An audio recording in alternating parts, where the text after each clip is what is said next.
या अली मदद अस्सलाम वालेकुम। या अली मदद अस्सलाम वालेकुम। दोस्तों तसव्वुर करें कि एक शख्स रोज़ाना दिन में कई बार कुछ मखसूस अल्फाज दोहराता है। सालों तक बस एक ही रूटीन चली आ रही है, सही। लेकिन उसे मालूम ही नहीं कि जिन अल्फाज को वो सिर्फ एक आदत समझकर अदा कर रहा है ना, दरअसल उनमें इस तेज तरीन इस केओटिक मॉडर्न वर्ल्ड को सर्वाइव करने का एक मुकम्मल साइकोलॉजिकल और स्पिरिचुअल मास्टर की छुपा है। बिल्कुल, और हम अक्सर इसको मिस कर देते हैं। एग्जैक्टली हम अक्सर रोजमर्रा की इबादत को ना एक चेकलिस्ट की तरह ट्रीट करते हैं कि भाई पढ़ लिया और फर्ज पूरा हो गया। लेकिन क्या ये मुमकिन है कि ये दुआ दरअसल इंसान की ईगो, उसकी एंग्जाइटी और जो एग्जिस्टेंशियल क्राइसिस है उनका एक मुकम्मल ब्लूप्रिंट हो? बहुत गहरा सवाल है ये, है ना। तो आज के इस गहरे मुताले में, यानी हमारी आज की इस डीप डाइव में, हम किताब हिकमत दुआ के ख़जानों को खोजने जा रहे हैं। ये किताब शिया इमामी इस्माइली तरीका and religious education board for Pakistan ने शाये की है।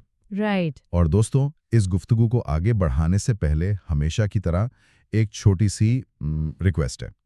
अगर आज के इस सेशन से आपको कुछ नया सीखने को मिले तो वीडियो को लाइक ज़रूर करें, चैनल को सब्सक्राइब करें, अपने दोस्तों के साथ शेयर करें और हाँ, कमेंट्स में अपने ख्यालात का इजहार करना मत भूलिएगा। बिल्कुल, एंगेजमेंट बहुत ज़रूरी है ताकि पता चले कि सुनने वाले कनेक्ट कर पा रहे हैं या नहीं।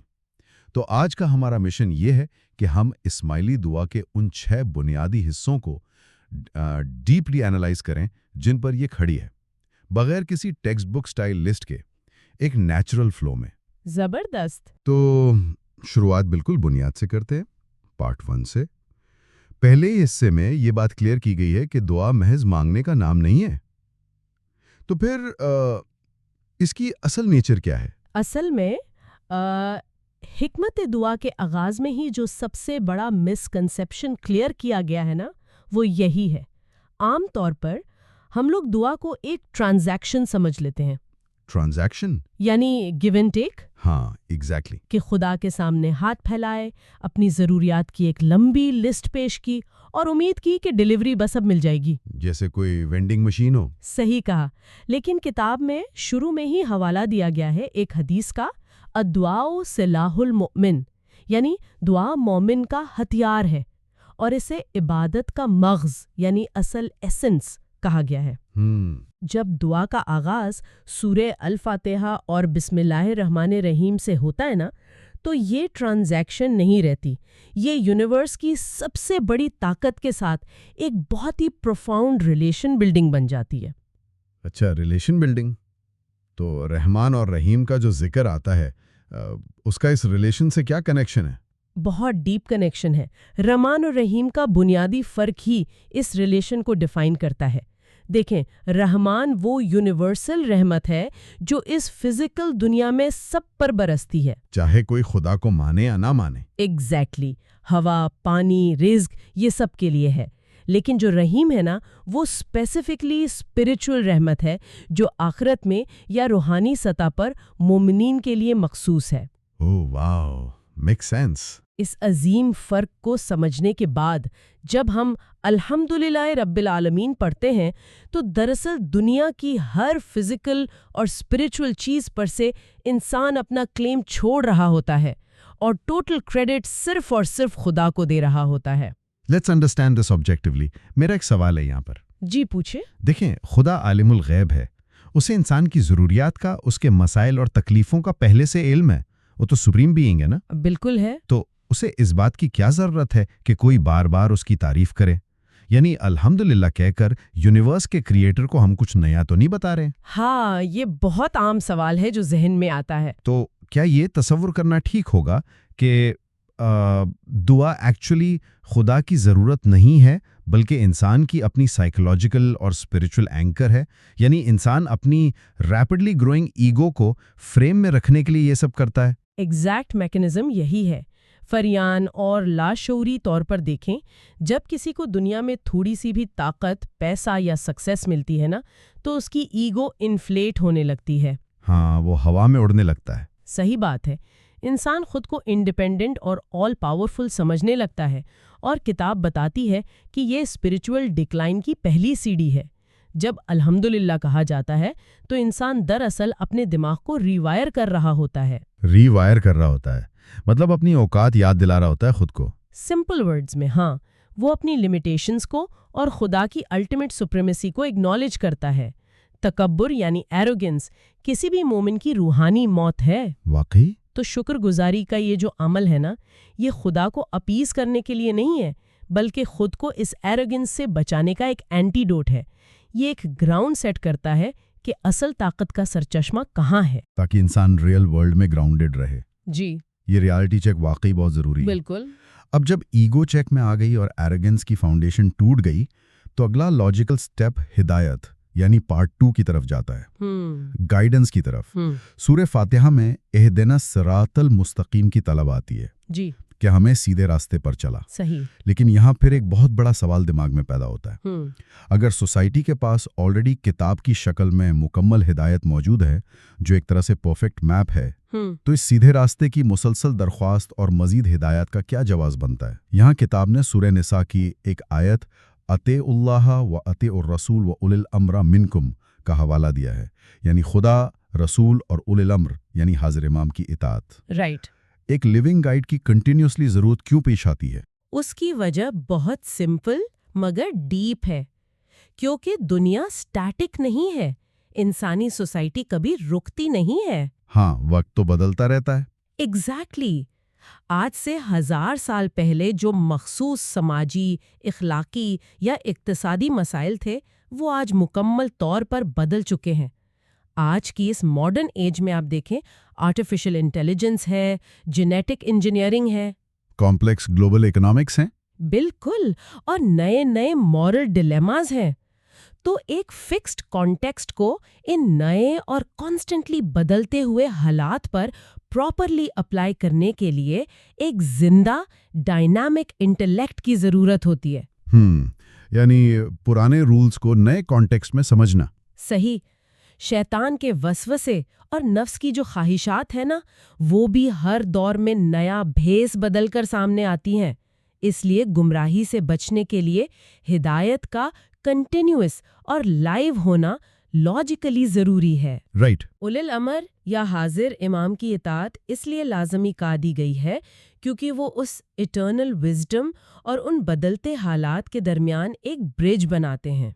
अच्छा, अगर इसको थोड़ा सिंपल वर्ड्स में और स्पेसिफिकली मॉडर्न कॉन्टेक्स्ट में देखा जाए, तो ये ऐसा ही है जैसे आपके पास एक बहुत ही डिटेल्ड और हिस्टोरिकल मैप मौजूद हो। हाँ, मैप वाली मिसाल बहुत अच्छी है। वो मैप कितना ही एक्यूरेट क्यों ना हो, अगर शहर बदल रहा है, रोज नई रोड्स बन रही हैं, नई बिल्डिंग्स बन रही हैं और ब्लॉकेजेस आ रहे हैं, तो वो मैप अकेला काफी नहीं रहता। एग्जैक्टली।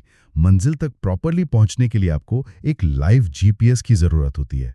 वो गाइड आपको बता सकता है कि भाई आगे खतरा है, नया रास्ता यहाँ से निकलता है। सही। अगर वो लाइव कनेक्शन कट जाए तो पुराना मैप होते हुए भी इंसान भटक सकता है। तो इताअत यानी ओबीडियंस दरअसल इस लाइव डिवाइन कनेक्शन के साथ कांस्टेंट सिंक में रहने का नाम है। बिल्कुल परफेक्ट मिसाल दी आपने। और किताब इसी इताअत की डीपर लेयर को समझाती है कि ये इताअत सिर्फ मैकेनिकली रूल्स फॉलो करने का नाम नहीं है। मतलब सिर्फ रोबोट की तरह ऑर्डर्स मानना नहीं है। नहीं, बिल्कुल नहीं। देखिए, शैतान भी तो कमांड जानता था ना, उसे सब पता था, लेकिन उसने इताअत नहीं की। हकीकी इताअत एक प्रोफाउंड मोहब्बत और एब्सोल्यूट भरोसे का रिश्ता है। गुमराही के रास्तों से बचने के लिए इंसान को इसी जंजीरे हिदायत या चीन ऑफ गाइडेंस से मजबूती से जुड़े रहना पड़ता है। जब इताअत की जाती है तो दरअसल इफ लाइव हिदायत के नेटवर्क पर रिलाई किया जा रहा होता है, जो मौजूदा वक्त के अंधेरों में क्लियर डायरेक्शंस देता है। जबरदस्त। और अब जब हम इस एब्सोल्यूट भरोसे और सबमिशन की बात करते हैं, तो हम पार्ट 3 की तरफ आते हैं, जिसमें इसका नेचुरल पीक उस स्टेज पर आता है जब इंसान फिजिकली अपनी मर्जी सरेंडर करता है। सजदा। हाँ, मुझे लगता है इस पूरे प्रोसेस में जो सबसे काउंटर इंट्यूटिव या आम सोच से बिल्कुल उलट तस्वर है ना, वो सजदा का ही है। वो कैसे? हम इसे महज एक फिजिकल पोस्चर समझकर गुजर जाते हैं कि माथा जमीन पर टिका दिया और सजदा हो गया। लेकिन किताब में अल्फाज सजदतु वजहिया इलैक यानी मेरे चेहरा तेरे लिए झुक गया, इसको बहुत डीपली अनपैक किया गया है। बिल्कुल। सोचिएगा दोस्तों, जिस्मानी तौर पर सजदा एक शख्स का सबसे निचला, सबसे वीक और वल्नरेबल पॉइंट है, लेकिन आयरॉनिकली रूहानी तौर पर शायद वो अपने सबसे हाईएस्ट पीक पर होता है। हाँ, ये एक बहुत खूबसूरत पैराडॉक्स है। तो क्या इसको हम ह्यूमन ब्रेन या कॉन्शियसनेस का एक फैक्ट्री रीसेट कह सकते हैं? फैक्ट्री रीसेट बिल्कुल मुनासिब साइकोलॉजी है इस मैकेनिज्म को समझने के लिए।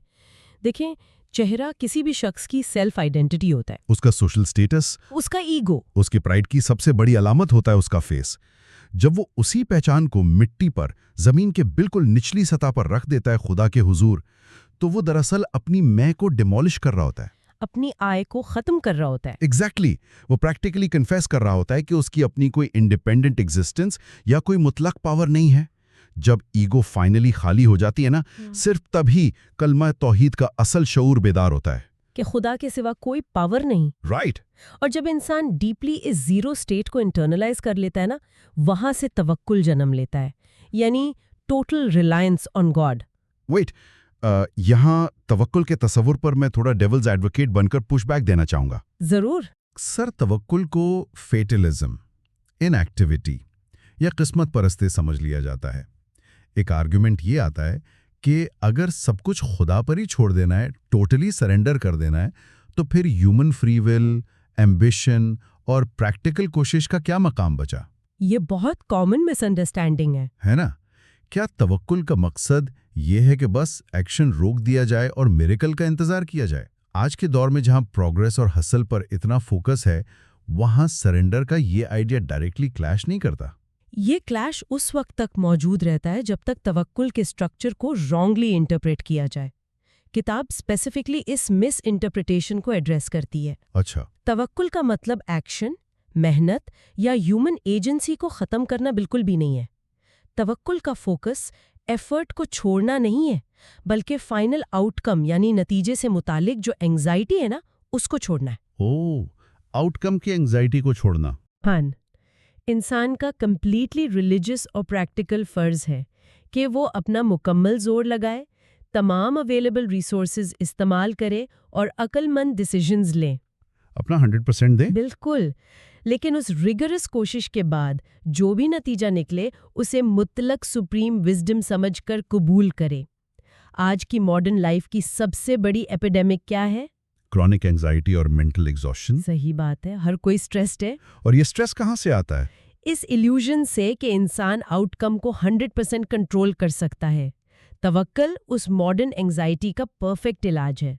एफर्ट पर फोकस करें, नतीजे का बोझ खुदा के हवाले कर दें। वाओ, ये पर्सपेक्टिव तो बहुत एम्पावरिंग है। यानी एफर्ट और एजेंसी हमारी और अल्टीमेट रिजल्ट डिवाइन विजडम का। एग्जैक्टली। इस प्रोफाउंड सरेंडर और रिलायंस के सेट होने के बाद हम आते हैं पार्ट 4 पर, जहां दुआ एक नए फेज में दाखिल होती है। खुदा के कॉन्सेप्ट और डायरेक्ट हिदायत को तस्लीम करने के बाद फोकस शिफ्ट होता है पंजतन पाक और रूहानी सिलसिले पर, यानी इमामत की चेन पर। सही। हज़रत मोहम्मद सल्लल्लाहु अलैहि वसल्लम, हज़रत अली, बीबी फातिमा, इमाम हसन और इमाम हुसैन, यहाँ सलवात का बहुत प्रोमिनेंट जिक्र है। लेकिन यहाँ एक आम जहन उलझ सकता है। किस तरह? देखिए, अगर हिदायत का असल सोर्स डायरेक्टली खुदा का ही नूर है, तो हिस्टोरिकली फिजिकल हस्तियों को एक कंटिन्यूस शजरे को कंसिस्टेंटली इन्वोक करने की लॉजिकली क्या ज़रूरत पेश आती है? इसकी वजह यह है कि डिवाइन गाइडेंस हमेशा खला में यानी वैक्यूम में एग्जिस्ट नहीं करती। ये अल्लाह की सुन्नत है कि वो इंसानों की रहनुमाई जिंदा इंटेलेक्ट के जरिए करता है। इस पॉइंट पे किताब ने कुरान की सूरह यासीन की बुनियादी आयत का हवाला दिया है, वकुल्लु शैइन अहसैनाहु फी इमामिम मुबीन, यानी और हमने हर चीज़ को एक रोशन इमाम में जमा कर दिया है। अच्छा। इसका मतलब ये है कि खुदा ने उस इटर्नल विजडम को एक कंटिन्यूअस अनब्रोकन चेन में इंटीग्रेट कर दिया है। पंजतने पाक इसी रूहानी सिलसिले की फाउंडेशन है। जब हम सलवात पढ़ते हैं ना, अल्लाहुम्मा सल्ली अला मुहम्मद व आले मुहम्मद, बिल्कुल, तो ये सिर्फ तारीख को खिराजे तहसीन पेश करना नहीं है, बल्कि उस एक्टिव और कंटिन्यूअस डिवाइन लाइट के साथ अपनी ज़ात को अलाइन करना है। ये एक इकरार है कि वो चेन आज हाजिर व मौजूद इमाम ज़मान तक बिना टूटे चल रही है। राइट। इस कनेक्शन को विजुअली समझाने के लिए अगर मैं एक मिसाल दूं, ये रोशनी या आग की एक कंटिन्यूअस चेन की तरह है। हाँ, बिल्कुल। जैसे एक शमा यानी कैंडल से दूसरी शमा जलाई जाए, हर गुजरती सदी और बदलते दौर के साथ उस मोमबत्ती की जिस्मानी साख्त, उसकी शेप, उसका रंग मुख्तलिफ हो सकता है। सही। लेकिन उन तमाम मोमबत्तियों के दरमियान जो आग ट्रैवल कर रही है, जो नूर है, वो एसेंशियली वही एग्जैक्ट एनर्जी और लाइट है जो पहली शमा में थी। बहुत खूबसूरत मिसाल है ये। है ना? एक्सटर्नल फॉर्म टाइम के हिसाब से बदलती है ताकि मॉडर्न प्रॉब्लम्स को एड्रेस किया जा सके, लेकिन लाइट सोर्स वही सिंगल डिवाइन एसेंस रहता है। और इसी कोर प्रिंसिपल को किताब नूर इमामत के तसव्वुर के तहत एक्सप्लेन करती है। ये जो कंटिन्यूअस शमा या रोशनी है ना, ये इंसान के एब्स्ट्रैक्ट तवक्कुल और उसकी डेली प्रैक्टिकल स्ट्रगल के दरमियान का जिंदा ब्रिज है। जब दुनिया बहुत कंफ्यूजिंग और डार्क होती है तो मोमिन हवा में तीर नहीं चला रहा होता। ये चेन इस बात की गारंटी है कि हिदायत मेरे दरमियान जिंदा और एक्सेसिबल है। तो यहाँ आकर एक क्लियर स्ट्रक्चर खड़ा हो चुका है। ईगो को डिफीट किया, राइट गाइडेंस मांगी, एक्शन और एफर्ट के बाद सरेंडर किया और गाइडेंस के लाइव सोर्स यानी नूर को पहचान लिया। एग्जैक्ट सीक्वेंस है ये। इस मजबूत फाउंडेशन पर खड़े होने के बाद अब हम दरअसल पार्ट 5 पर आते हैं, उस प्रैक्टिकल एक्शन पर जहां इंसान ओरिजिनली फरियाद करता है। सूरा फातिहा का वादा, इय्याका नाबुदु व इय्याका नस्तईन, कि हम सिर्फ तेरी ही इबादत करते हैं और सिर्फ तुझी से मदद मांगते हैं। बिल्कुल, ये यहाँ प्रैक्टिकली मैनिफेस्ट होता है। यहाँ मुनाजात और वसीले का तसव्वुर उभरता है, जहाँ अस्माउल हुस्ना या इमाम्स के वसीले से मदद मांगी जाती है, जैसे हम पढ़ते हैं या अली बेतौफीक का अदरिकनी। सही। अब यहाँ दोबारा एक लॉजिकल पुशबैक बनता है मेरा। अच्छी बात है, क्लैरिफाई होना चाहिए। कुरान ये दावा करता है कि खुदा इंसान की शहरग यानी जग्युलर वेन से भी ज्यादा करीब है। तो अगर सुप्रीम क्रिएटर पहले ही इतना डायरेक्ट और इंटीमेट है हमारे साथ, तो बीच में किसी वसीले, किसी चैनल को तलाश करने की या अली अदरिकनी पुकारने की फंडामेंटली नीड क्या है? ये तो कॉन्सेप्ट वाइज उस क्लोजनेस को कॉन्ट्रडिक्ट करता लगता है। ये कॉन्ट्रडिक्शन उस वक्त महसूस होती है जब डिवाइन प्रोटोकॉल्स को हम अपनी इंसानी लिमिटेशंस के एंगल से देखते हैं। देखें, खुदा अनक्वेश्चनेबली शहरग से करीब है, उसकी हाजिरी हर जगह है। सही। लेकिन किताब इस स्पिरिचुअल रियलिटी को हाईलाइट करती है कि इंसान अपने एक्शंस, ईगो और इन वर्ल्डली इम्प्योरिटीज की वजह से उस मुतलक और एब्सोल्यूट प्योरिटी के साथ डायरेक्ट अलाइनमेंट में खड़ा होने के काबिल ही नहीं रहता। यानी गैप हमारी तरफ से आता। एग्जैक्टली। उसे एक चैनल की जरूरत होती है। कुरान खुद ये मैंडेट देता है कि खुदा तक पहुंचने के लिए वसीला तलाश करो। वसीला खुदा के पैरेलल कोई कॉम्पिटिटिव सिस्टम नहीं है। ये एक्चुअली खुदा ही की बनाई हुई रहमत और कम्युनिकेशन का डिवाइन प्रोटोकॉल है। राइट। जब एक मोमिन या अली बितुल्फी का द्रिकनी कहता है तो वो बाईपास करके खुदा से दूर नहीं हो रहा, बल्कि खुदा ही के मखसूस और मुकर्रब तरीन फ्रीक्वेंसी पर ट्यून इन कर रहा है। वो उस नूर से तईद यानी डिवाइन सपोर्ट मांग रहा है जो अल्लाह ने एक्सप्लिसिटली इस काम के लिए मुकर्रर किया है।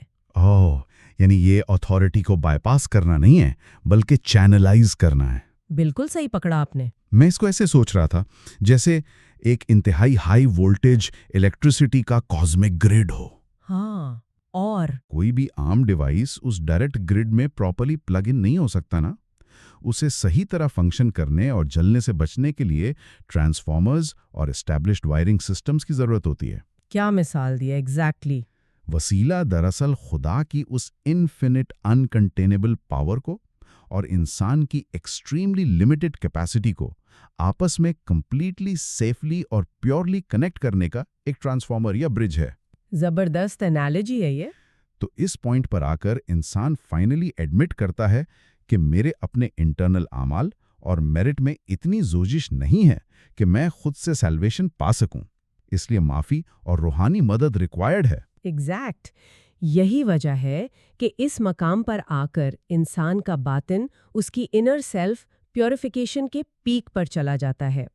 ये एडमिट करना कि मेरा मेरिट अकेला काफ़ी नहीं है, उसके अंदर के तमाम एरोगेंस, कॉम्प्लेक्स और सुपीरियॉरिटी को धो डालता है।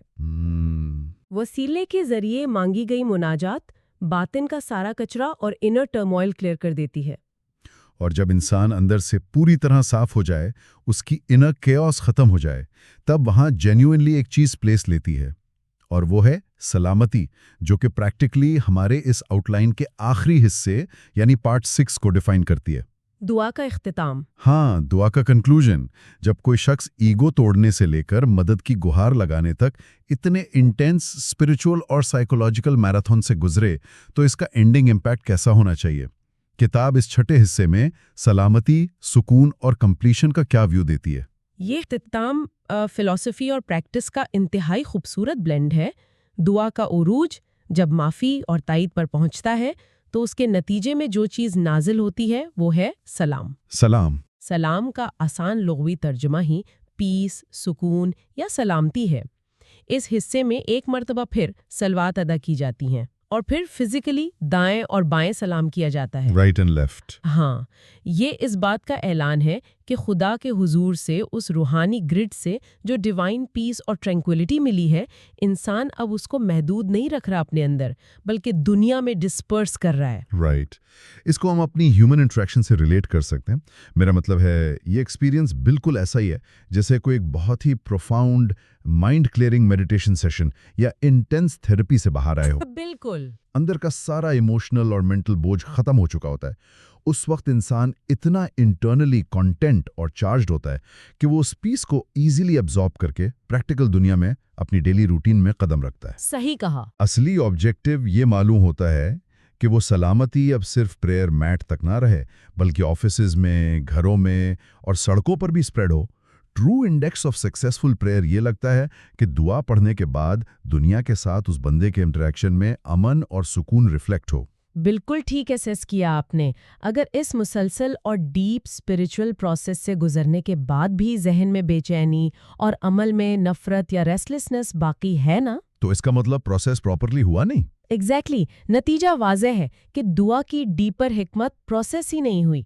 सलामती इस बात का प्रैक्टिकल सर्टिफिकेट है कि खुदा और उसकी जंजीरे हिदायत के साथ कनेक्शन फर्मली एस्टैब्लिश हो चुका है। What an incredibly deep connected journey। सच में दोस्तों, इस तफसीली डीप डाइव ने दुआ के कॉन्सेप्ट को एंटायरली नए एंगल से खोल दिया है। वाकई। अंदर इस पूरे 6 पार्ट्स को मुख्तसरन सम अप किया जाए तो मैकेनिज्म कुछ इस तरह अनफोल्ड होता है। दुआ की बुनियाद खुदा की यूनिवर्सल और स्पिरिचुअल रहमत के इकरार और एरोगेंस के टोटली डिस्ट्रॉय होने यानी अल्हम्दुलिल्लाह से रखी जाती है। राइट। उस क्लियर ग्राउंड पर फिर डायनेमिकली बदलते वक्त के शैतानी वसवसों से बचने के लिए लिविंग गाइड यानी हाजिर इमाम की इताअत का वादा शामिल होता है, सिराते मुस्तकीम के जरिए। फिर ह्यूमन कॉन्शियसनेस सजदा और तवक्कुल के जरिए एक टोटल फैक्ट्री रीसेट से गुजरती है, जहां अल्टीमेट नतीजा हाईएस्ट विजडम पर छोड़ दिया जाता है। सही। इसके बाद उस हिदायत को फिजिकल स्पेस में ट्रैवल करने वाले रूहानी सिलसिले यानी चेन ऑफ इमामत, पंचतन पाक और नूर के साथ अलाइन किया जाता है। बिल्कुल। इस अलाइनमेंट के बाद टोटली हेल्पलेस स्टेट में वसीले की सर्किटरी इस्तेमाल करते हुए डिवाइन पावर से मदद यानी मुनाजात मांगी जाती है और बिलाखिर इस डीप क्लेंस से निकला हुआ पीस दुनिया में दाएं बाएं सलामती के तौर पर फैलाया जाता है। ये सिर्फ अल्फाज का मजमुआ नहीं है, पूरी इंसानी जहनी और रूहानी हेल्थ का अजीम तरीन ब्लूप्रिंट है। और हिकमत दुआ जैसी किताब का असल कमाल भी यही है। इसने इतने पेचीदा रूहानी और फर्दो कायनात के फलसफों को इतने लॉजिकल, रिलेटेबल और कंप्लीटली एक्शनेबल फ्रेमवर्क में पेश किया है ताकि डेली की जाने वाली आदत में शऊर पैदा हो सके। बिल्कुल, कॉन्शियसनेस सबसे अहम है। और दोस्तों, इसी शऊर को जिंदा रखने के लिए मैं एक प्रोवोकेटिव थॉट आप सबके लिए छोड़ता चलूं। एक सवाल जिस पर रियल लाइफ में गौर करने की अशद जरूरत है। आम तौर पर दुआ में सिर्फ दिन के कुछ मिनट गुजारे जाते हैं, जहां ईगो एग्जैक्टली 0 होती है और रिलायंस प्योरली डिवाइन गाइडेंस पर होता है। सोचिएगा, अगर उस छोटी सी विंडो ऑफ टाइम से बाहर निकलकर दिन के बाकी तमाम घंटे यानी हमारी रियल लाइफ, हाँ, ऑफिसेज में, पर्सनल कॉन्फ्लिक्ट्स में, फाइनेंशियल टेंशन्स और रिलेशनशिप्स में, अगर हम लिटरली इसी तवक्कुल और इसी शऊर के फिल्टर से बिहेव करना शुरू कर दें, अगर हर इंसानी इंटरैक्शन में वही सजदा वाली 0 ईगो स्टेट शामिल हो जाए, तो ये आसपास की सोसाइटी और पर्सनल एंजाइटी कितनी तेजी से ठीक हो सकती है। ये वाकई सोचने का मकाम है। एक गेम चेंजर हो सकता है हमारी जिंदगियों में। उम्मीद है इस मुताले ने इस अहम रूटीन को देखने का नजरिया टोटली चेंज कर दिया होगा। दोस्तों, अगर इस गुफ्तगू से एक भी नया डायमेंशन समझ आया हो तो ज़रूर सपोर्ट जाहिर करें।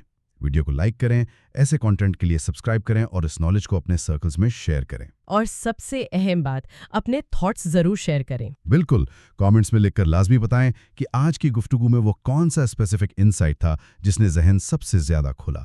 आपका सबसे बड़ा आहा मोमेंट कौन सा था? अगली ऐसी ही किसी थॉट प्रोवोकिंग डीप डाइव तक के लिए अपना बहुत ख्याल रखिए।